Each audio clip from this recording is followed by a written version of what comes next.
Pai nosso, que estás no céu, na terra, no fogo, na água e no ar.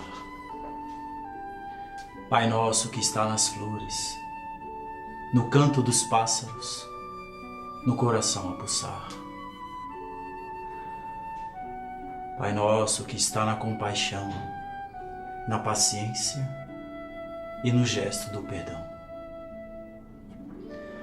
Pai nosso que está em mim, está em ti, está naquele que eu amo, naquele que me feres, naquele que busca a verdade. Pai nosso que está naquele que caminha comigo, naquele que partiu, deixando a minha alma ferida pela saudade. Santificado seja o teu nome por tudo que é belo, bom, justo e gracioso, e por toda a harmonia da criação. Santificado seja por minha vida, pelas tantas oportunidades, por tudo aquilo que sou, tenho e sinto, e por me induzir à perfeição. Que seja feita a tua vontade e não a que eu acho que é minha necessidade. Mesmo que o silêncio seja a resposta às minhas súplicas e não ouvir tu dizeres: Filho, é tua toda a eternidade. O pão nosso de cada dia me dá hoje, e que eu possa dividi-lo com o meu irmão, mesmo que seja aquele que caminha pelas ruas, campos e vales.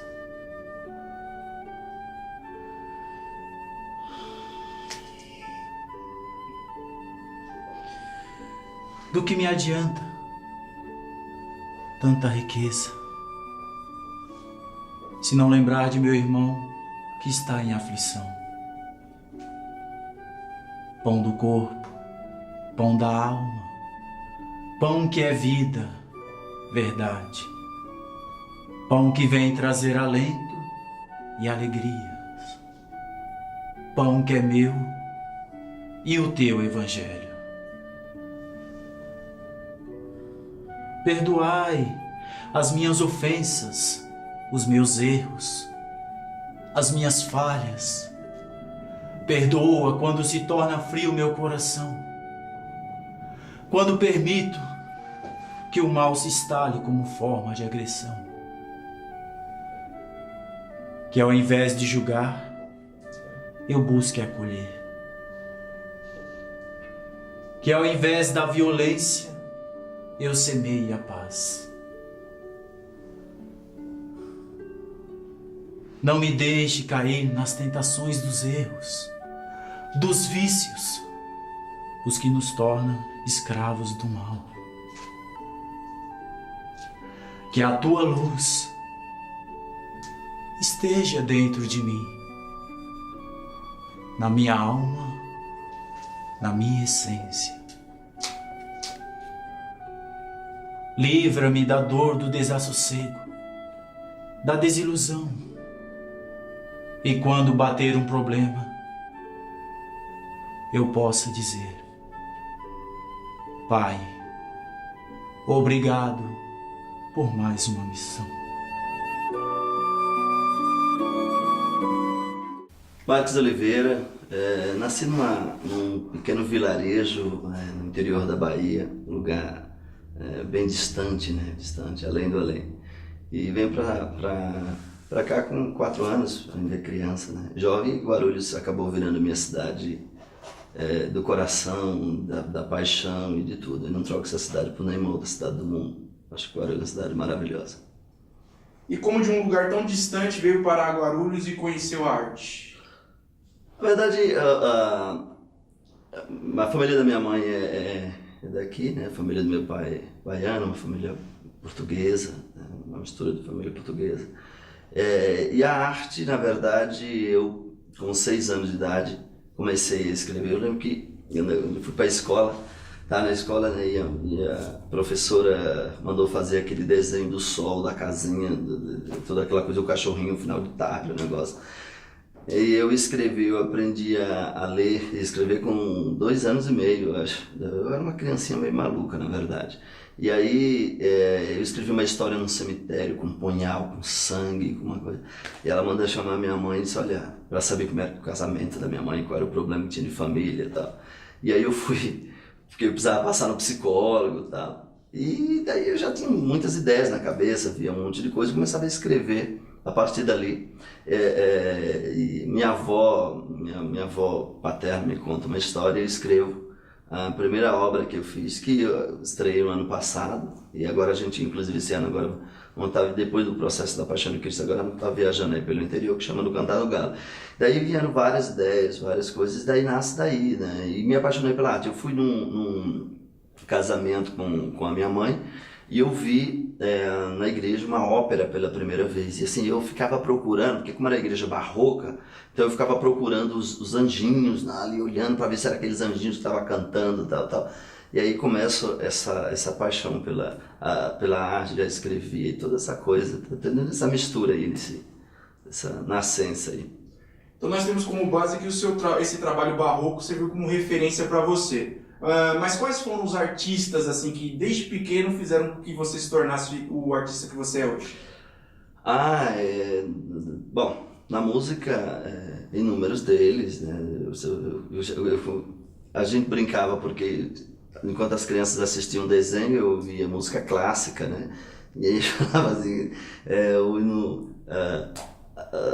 as músicas antigas, e eu gostava da voz da Elisete Cardoso, do Dalva de Oliveira, que para uma criança isso é uma coisa totalmente diferente, né?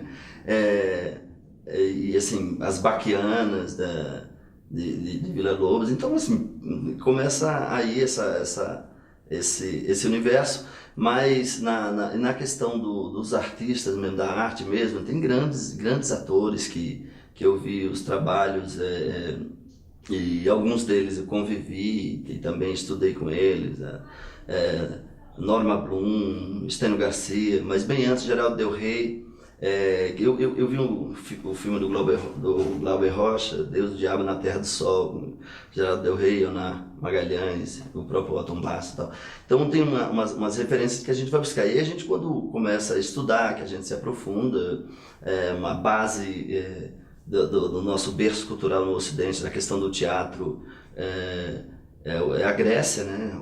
Todo o período helênico, toda essa questão da Grécia Antiga, que é o berço da civilização, da nossa civilização, né? Como a gente fala. Mas daí a gente vai buscando outras referências e outros grandes artistas. Laurence Olivier, para mim, foi um dos maiores atores que passou pela Terra e muito, muito bom. E aí no Brasil você pega o Sérgio Cardoso, Procópio Ferreira, também foi uma base muito boa, porque é uma vivência e muito no mundo, no universo de Stanislavski ali e tal. E também Paulo Altran, e hoje uns ícones vivos, né, que nós temos aí. Nós temos hoje grandes feras, né, atrizes maravilhosas. O Brasil tem um elenco muito grande de grandes atores, né? Agora está finalizando, eu acho, não acompanho direito, mas está finalizando uma novela na Globo que tem um elenco de primeira, né? Você pega a Fernanda Montenegro, faz uma personagem lindíssima, uma mulher mística que mistura um pouco de toda essa coisa cósmica, que as pessoas ficam assim centradas numa coisa só, e ela busca todo um universo cósmico.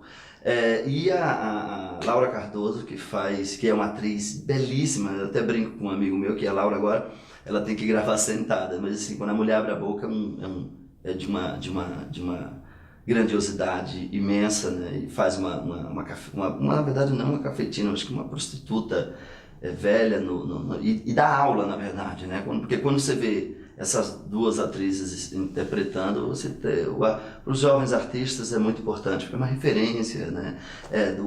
A minuciosidade da coisa, do interpretar, do gesto de olhar, da respiração, do time, do tempo ritmo, de tudo que está no mundo da interpretação está ali, né? E aí a gente para, cruza o braço e olha e fala, olha, gente, é impressionante de se ver para quem tem interesse, de fato, em fazer um trabalho mais coeso, mais pontuado. Marcos, até aqui a gente descobriu um pouco sobre a sua arte e as referências, mas fala pra gente qual foi o trabalho que deu start assim, na sua carreira, que você falou, eu nasci para isso.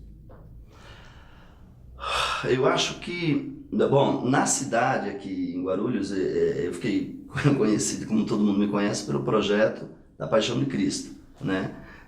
O projeto da Paixão de Cristo. Mas antes disso, eu fiz uma coisa diferente, né? Antes de chegar à paixão, de chegar a tudo isso, eu sempre tive uma preocupação, uma minuciosidade com as coisas, né? Então, eu viajei alguns estados no Brasil, para pesquisar culturas populares, culturas regionais, para buscar dentro daquele universo mesmo ali e tal. Eu me incomodava muito vendo alguns trabalhos, até mesmo alguns filmes brasileiros, principalmente as novelas, que o Brasil tem muito essa tradição da novela, da coisa e tal. E me incomodava quando eu via, por exemplo, você está fazendo uma novela que se passa na Bahia, que passa aí na região do Cacau, né? Ou então você vê um filme como O Quatrilho, que se passa no Sul, e são linguagens diferentes, e quando a pessoa acha que se o filme passa no Rio Grande do Sul, a pessoa acha que quem está no Paraná é a mesma coisa, é o mesmo sotaque. Não é, são dialetos diferentes.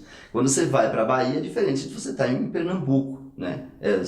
Ou até mesmo na Bahia, se você está em Salvador, tem uma linguagem. Quando você vai para o sul, você tem uma outra linguagem. Você sobe, vai para o sertão, é uma outra linguagem. São referências. O Brasil é muito rico nessa diversidade cultural e tal. Daí que eu fiz essas viagens para buscar um pouco dentro desse universo, entender um pouco isso. E daí fui escrevendo algumas obras, fui trazendo algumas coisas para cá. E aí eu não fiquei só na questão de interpretar, na questão de atuar. Aliás, eu estou há um tempo, muito tempo fora do palco. Inclusive quero voltar a interpretar, porque daí de um período a gente tinha um grupo de teatro em São Paulo, que se chamava Trópicos. A gente montou ali no Tatuapé, um grupo de pessoas que estavam se formando.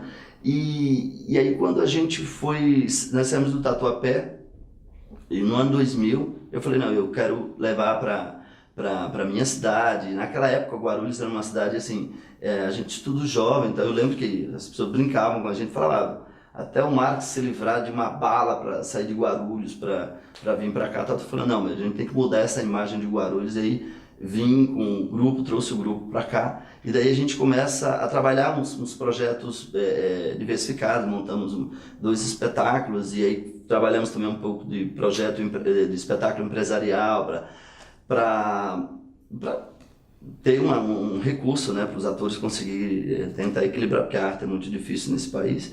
E quando em 2007 nasce esse projeto da Paixão de Cristo, a gente estava com outro espetáculo. Eu estava ensaiando em 2003 e 2004, eu ensaiei Iracema, baseado na obra de José de Alencar, para estrear no Sérgio Cardoso, e aí depois acabei levando já estava tudo certo, estava em 3 teatros grandes para estrear, acabei levando para um outro caminho, para um outro campo. E, enfim, outros espetáculos foram pensados. Tinha um espetáculo que a gente fazia ao vivo, que chamava Ebique Cavaco Show, e que abordava uma série de coisas, né, meio que um panorama da sociedade.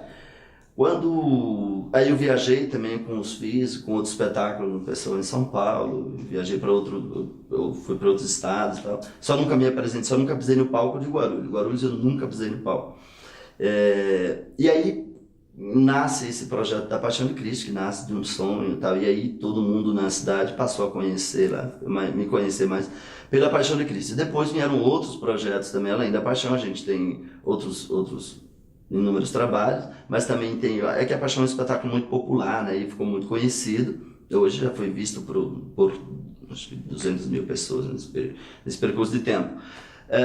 E em 2011 para 2012 eu viajo para Caruaru, porque eu queria conhecer mais profundo a questão do trabalho das quadrilhas nordestinas, desse universo magnífico, maravilhoso, e nasce a Ópera do Povo lá. E depois eu fui a Campina Grande, pesquisei os dois, dei uma olhada nos dois, e nasce a Ópera do Povo, um outro projeto para a cidade também, que acontece agora no mês de julho, né? De junho para julho, na cidade.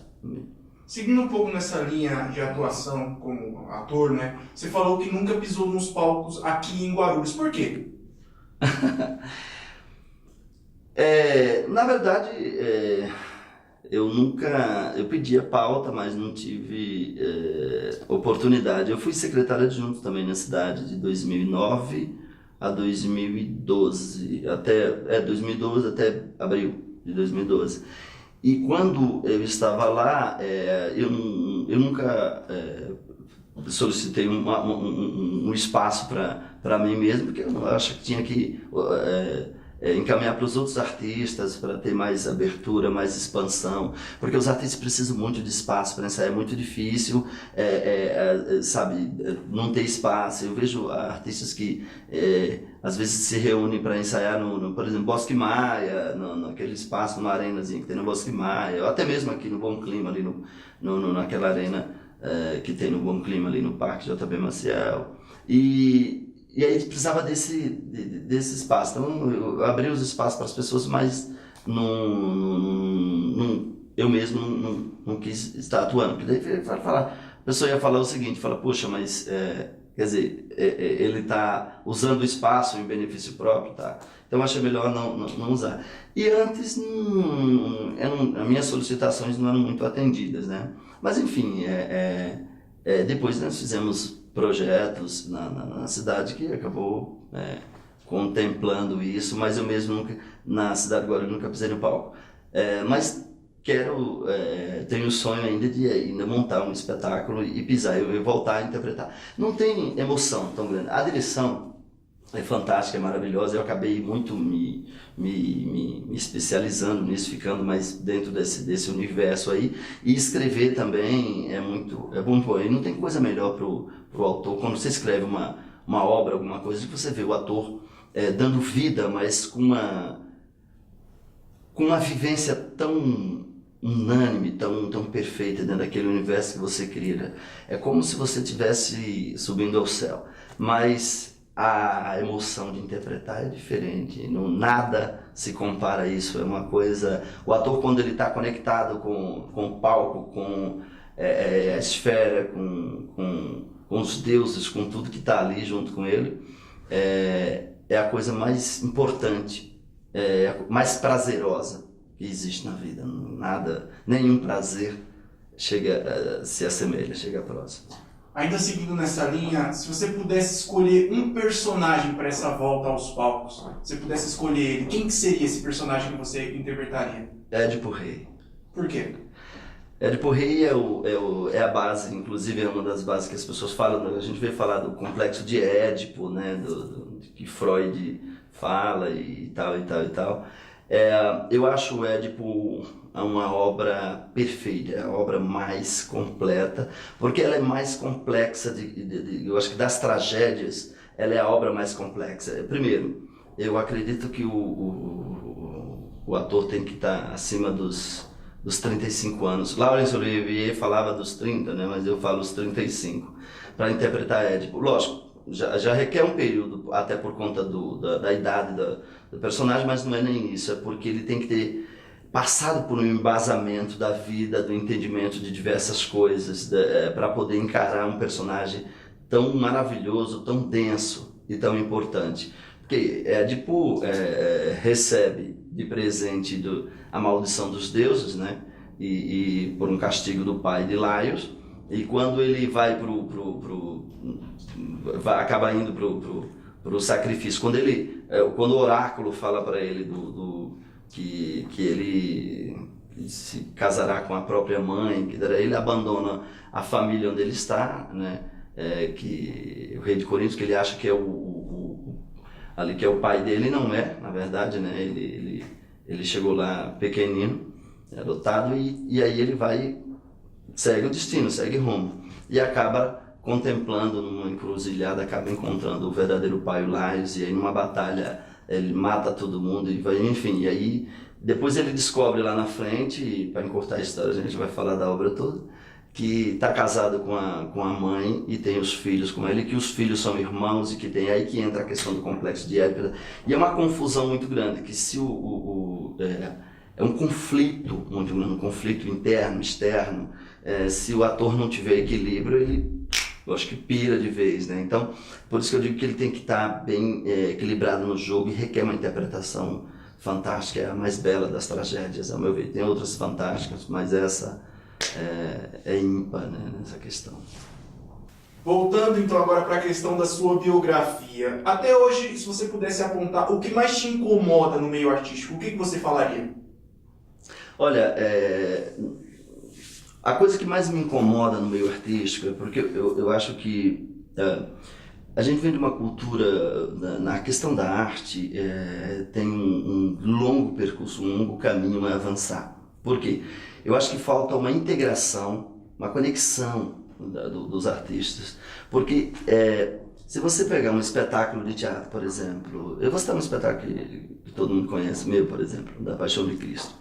A Paixão de Cristo, às vezes as pessoas falam assim, é um espetáculo religioso, é um negócio da Igreja Católica, ou é um negócio... Na verdade, a Paixão de Cristo é um grande espetáculo e que bebe em diversas fontes, bases de cultura. Você pega o Herodes, ali que é uma outra cultura, você pega o próprio Cristo nas bodas de Caná, nas festas da boda de Caná, você vê o Cristo, os apóstolos dançando, aquela coisa. Então você pega a cultura hebraica, né, os hebreus, mas você pega uma festa, uma dança que é diferente das outras danças, das outras festas. Você pega o Palácio de Herodes, você vê a dança pagã, a dança tribal, que vem de outras fontes, babilônicos, persas e assim sucessivamente. Você pega o Herodes, ou aliás o Pilatos, e que é a cultura romana, enfim, é uma cultura integrada. E aí você pega cenários diferentes, concepções diferentes, linguagens diferentes,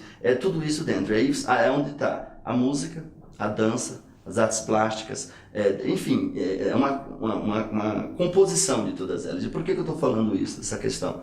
Porque nós não avançamos ainda o suficiente na questão da cultura. É muito difícil para a gente. O artista no Brasil passa fome, gente. O artista vive, como dizia Cazuza, da caridade dos que o detesta.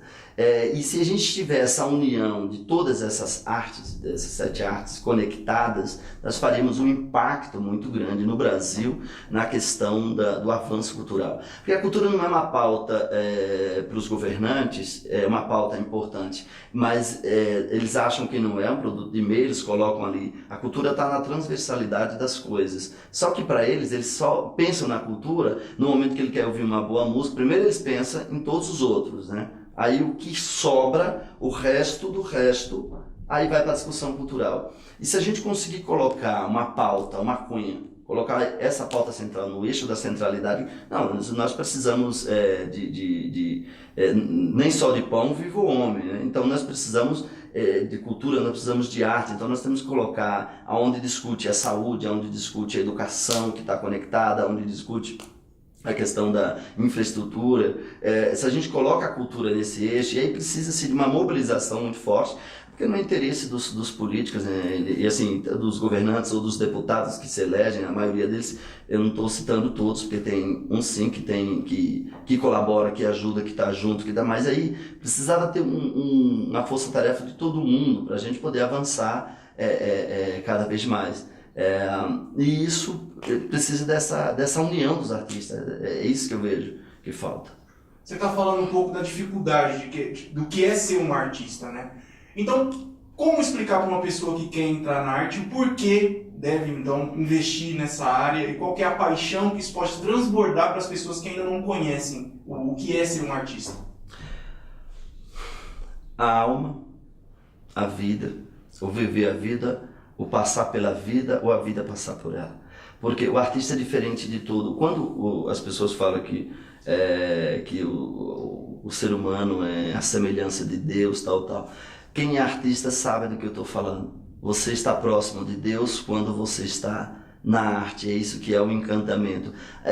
Assim, eu falo da dificuldade, da questão financeira, da questão de sobrevivência, de tudo isso, porque é fundamental, a gente precisa disso para sobreviver. Agora, viver mesmo, passar pela vida, ser feliz, construir alguma coisa, deixar um legado pela vida, só esses artistas conseguem, sejam eles cantor, ator, escritor, poeta. Dentro desse universo, se você olhar a história, é a arte que conta ela, é a arte que conduz. Pega a obra de Shakespeare toda, que fala tudo de política, o tempo do Sófocles também fala, Aristófanes também fala, enfim, todos eles vêm desse universo, né?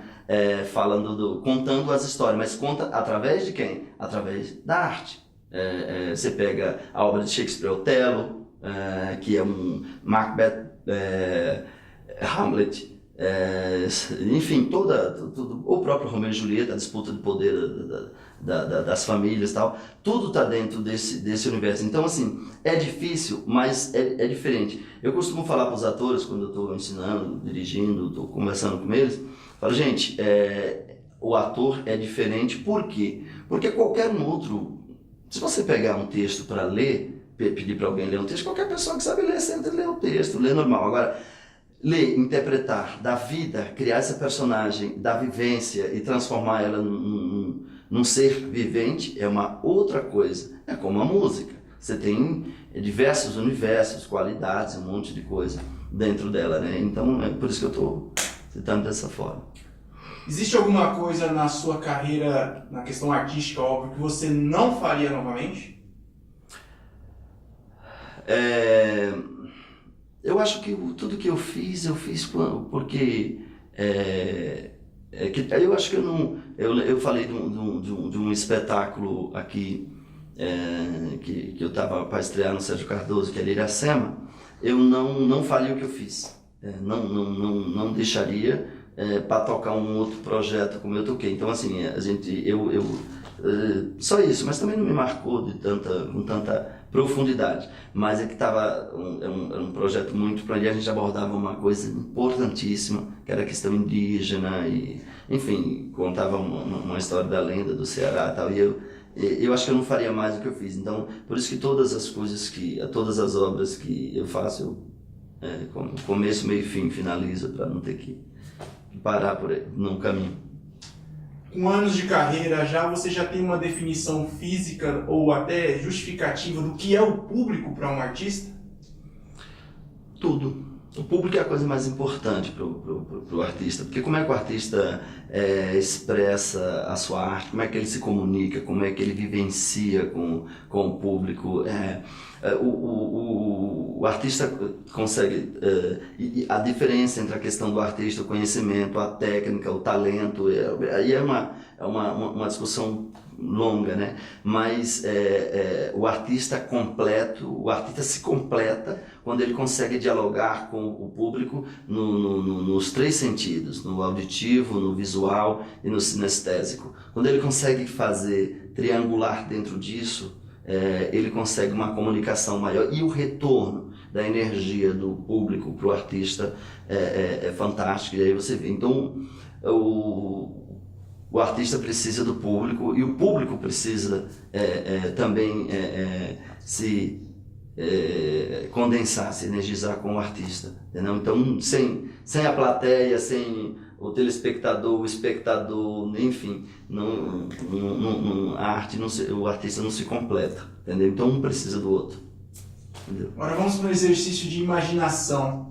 Como você se vê daqui a 20 anos? Ainda estará na arte ou estará descansando numa rede? Olha, daqui a 20 anos eu estarei com 60 anos, né? Então, chegando a 60 anos. Então, é mesmo, né, cara? Como será que... Você sabe que eu vivo a vida de uma intensidade tão grande, cara. Tanto que, assim, o meu cabelo, ficou com 22 anos, o meu cabelo começa a ficar branco, começa a nascer uns fios brancos, né? E aí fala, genética da sua mãe, não sei o que, mas não, é muita preocupação com as coisas e tal. Então, mais uma coisa eu sei, eu quero estar mais tranquilo. Eu gosto muito de mato, cara. Eu não gosto de praia, mas Sou fascinado por sítio, por cachoeira, por esse tipo de coisa, animais, cavalos, essas coisas e tal. Então eu quero estar pelo menos sentado, deitado numa rede, escrevendo alguma coisa ou fazendo alguma coisa. Apesar que 60 anos tá jovem, né, ainda, né? Mas quero estar... o que eu quero mesmo é que ter passado algo para alguém nesse processo de vida. Porque eu acredito que a gente, aqui na vida, nós temos algumas missões, né? Então eu quero estar nesse processo de evolução. E aí eu não falo eu falo de evolução espiritual, de evolução de condução de ser humano, de vida. Então, dentro desse contexto, assim, se alguém te perguntar, então, em relação às suas metas profissionais, até chegar lá, o que você pretende fazer e que você provavelmente não vai deixar de exercer, então, até chegar a esses 60 anos? Eu tenho eu quero retornar algumas viagens, eu quero ir para a Amazônia, porque eu fui para o Mato Grosso, fui para o Mato Grosso do Sul, fui pesquisar uma questão indígena, mas eu quero ter uma profundidade dentro disso, no universo dos caboclos da Amazônia. Eu quero visitar as mulheres benzedeiras, aquelas que fazem as garrafadas e que mistura muito uma coisa da sabedoria popular, porque são coisas distintas. Sabedoria é uma coisa, conhecimento é outra. Então eu quero me aprofundar um pouco dentro disso, e eu quero ter... Eu tenho algumas obras escritas, mas gostaria muito de ter uma minissérie. Se a TV tiver muito bem disposta, a gente discutindo, quem sabe daqui até lá a gente tem uma minissérie, uma novela aqui na TV. Eu acho que a minha meta é escrever uma minissérie, uma novela. Tem algumas coisas, acho que umas duas que estão escritas, uma chama Fornalha Vermelha, que era um trabalho de pesquisa que eu fiz pelo sertão, que mudou a minha vida completamente.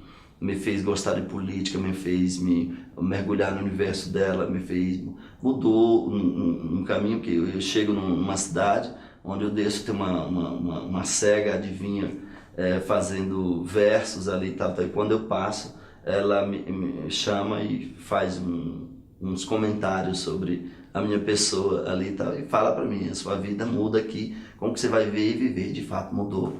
Eu abri um leque, né? Ela até citou uma coisa, uma linguagem que eu não sabia o que ela queria dizer. Ela falou: você está indo num caminho e você vai fazer igual a forquilha de um badog. Eu falei: o que é um badog? Depois eu descobri que o que ela estava falando é que eu ia fazer igual um estilingue. Eu vim aqui e daqui eu ramificava para duas coisas. E de fato ela tinha razão, mudou na minha vida. Então eu quero estar... até lá eu quero ter essa minissérie montada, né? Tá na TV, quem sabe é um sonho, vamos ver. Com base nisso, se você pudesse escrever uma carta para o jovem Marcos que ainda sonhava em ser um artista, o que teria escrito nela? Lute, reveja onde você acha que errou. O erro não é um erro, o erro é uma aprendizagem, é uma lição de vida, os calos são os alicerces, né, de erguer esse templo, né, esse templo conectado com a vida. Então eu diria para ele que tenha mais paciência, prudência, e continue amando o próximo como a si mesmo, e olhando para as pessoas com um olhar terno, não com o olhar, não olhe com o olhar técnico, olhe com o olhar da alma, que é a coisa mais importante, porque daí você consegue se espelhar e ter a questão do bate e volta. Marcos, a gente está chegando na parte final do programa e não podemos deixar de te perguntar, o que você acha sobre a atual situação da cultura aqui na nossa cidade? A cultura está difícil, é difícil no Brasil inteiro, né? Não é só na nossa cidade. Uma coisa que eu acho que é uma perca muito grande para a nossa cidade gigantesca, ao meu ver, é a questão da Secretaria de Cultura ter feito a junção com as outras secretarias. Porque eu acho que a nossa cidade é uma cidade grande, nós somos maior que diversas capitais do Brasil. E eu acho que a cultura tem que ter, tem que ser livre e tem que ser independente dentro desse contexto e estar dentro disso. Mas ela tem caminhado, mesmo que nos passos que nós gostaríamos que, talvez não nos passos que nós gostaríamos que fosse, mas tem caminhado porque tem pessoas com muita sensibilidade. O secretário de Cultura que está aí agora, o Adalmir Abreu, é um cara de uma sensibilidade muito grande e que tem um conforto em abrir o diálogo, em conversar. Eu acredito muito nisso, porque é importante tanto para a cultura, como para a cidade, como para ele como gestor. Quero parabenizá-lo, inclusive, porque é difícil, geralmente são muitas coisas, muitas pautas, muitas agendas, muita coisa, para o cara parar, para dialogar, para ouvir, para aceitar. Isso é muito importante e ele tem essa característica. Então eu acho que isso para a cultura é importante. Acho que a coisa mais importante é isso, é a abertura do diálogo, essa tranquilidade, com as coisas. E o Adalmir tem isso, entendeu? Então acho que a cultura, e não é apenas na cidade de Guarulhos, acho que nós temos, o que eu falei anteriormente dessa questão da integração dos artistas, de estar todo mundo junto, mas gostaria inclusive de ver a cultura, sua secretaria, sua pasta, com a sua conotação de projetos, em seu andamento, né? Mas acredito que isso vai acontecer e dentro dessa questão do diálogo com o secretário, que é muito tranquilo, as coisas só têm a evoluir. Como foi para você participar do Tribunal Autoral? Olha, uma experiência muito boa e que bom, agradeço pela conversa, um bate-papo, na verdade, muito gostoso, muito bom. E obrigado porque me fez voltar e viajar por lugares onde eu passei. Eu citei o sertão aqui, eu citei, me veio à memória coisas da minha infância, eu voltei à minha infância. Eu tô falando aqui e estou me vendo correndo na areia de um rio, enfim, tem essas coisas que no dia a dia a gente não consegue mais ver, cara. Isso, obrigado, valeu, fiquei muito feliz porque vocês me puxaram lá para um universo que eu não lembrava mais. Não é que eu não lembrava, é que com o dia a dia a gente acaba priorizando outras coisas, e que bom.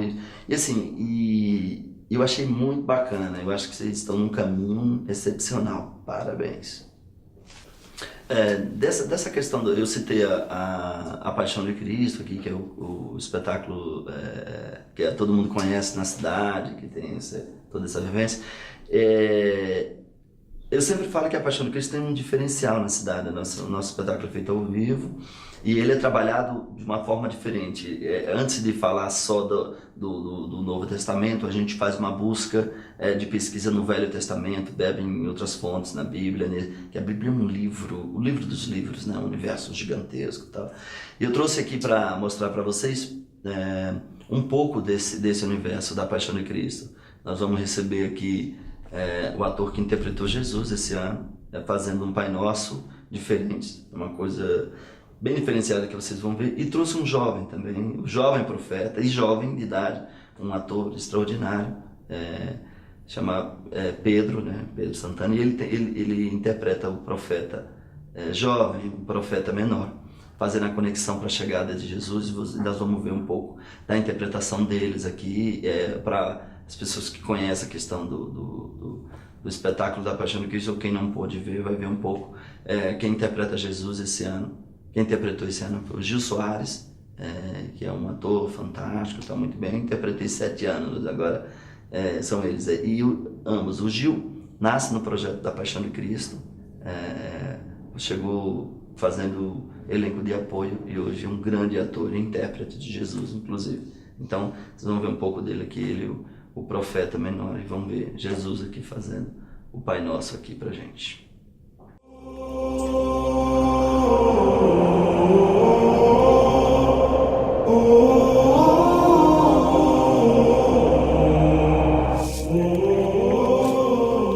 Segue em paz, Daniel. Que o Senhor esteja convosco.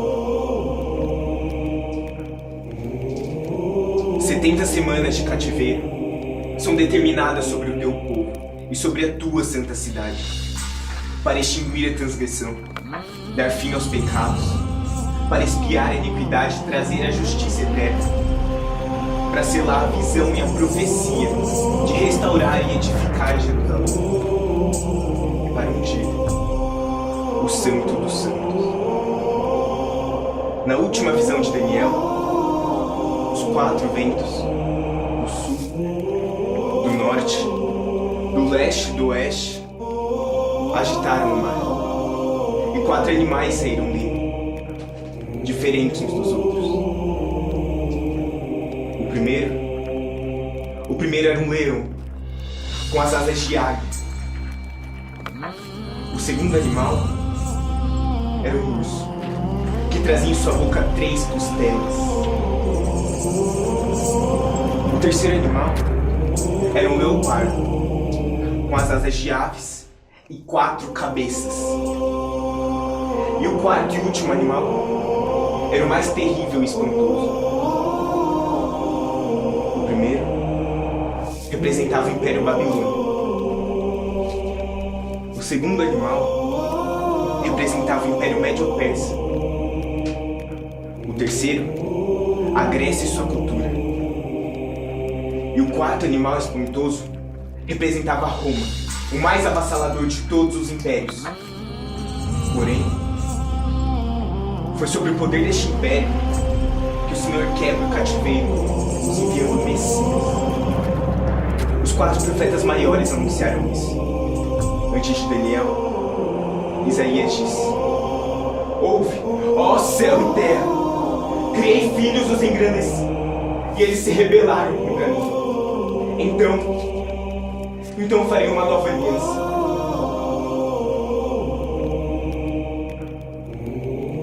Eis que a Virgem conceberá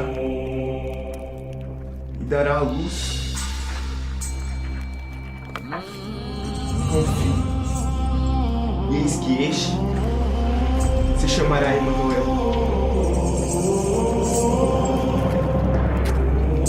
E Ezequiel disse: Filho do homem, estou enviando você ao povo de Israel, nações rebeldes que se rebelaram contra mim. Eles e seus antepassados têm transgredido contra mim até o dia de hoje. Jeremias também disse: uma voz se ouviu em Ramá, lamentações e choramara. Era Raquel que chorava seus filhos.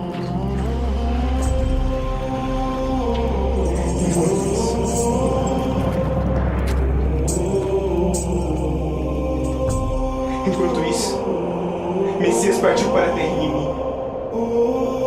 Mas ele voltará, porque o Senhor disse: do Egito chamei o meu filho, para selar todas as profecias. É chegada a hora. Vocês se lembram do que eu disse? Vejam,